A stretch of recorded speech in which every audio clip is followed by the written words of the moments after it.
Foreign లో చదువుకుందాం అనుకుంటున్నారా? Managing foreign currency is a bit tricky. Simple FEMA compliance tips follow అయితే you can save lot of trouble and money.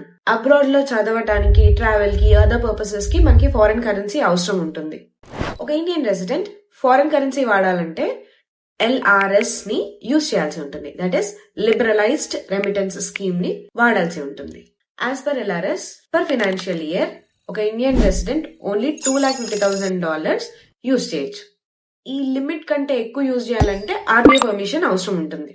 ఒకవేళ మనం foreign institute నుంచి prior fee estimate తెచ్చుకోగలిగితే without RBI permission మనం $250,000 కంటే ఎక్కువ అమౌంట్ యూటిలైజ్ చేసుకోవచ్చు. జనరల్ గా పర్ ఫైనాన్షియల్ ఇయర్ కి 10 lakh రూపీస్ కంటే ఎక్కువ యూజ్ చేసి LRS లో ఫారెన్ కరెన్సీ పర్చేస్ చేస్తే banks will collect up to 20% TCS. ఇది ఒక బర్డెన్. అదే ఒకవేళ మనం బ్యాంక్ లోన్ తీసుకొని ఫారెన్ లో చదివితే ఆ లోన్ అమౌంట్ వరకు మనకి TCS అప్లికబుల్ అవ్వదు. FEMA will help students and parents to navigate through FEMA rules effortlessly, so that you can only concentrate on your studies, not paperwork. Follow us for more tips on FEMA compliance, overseas investments and forex.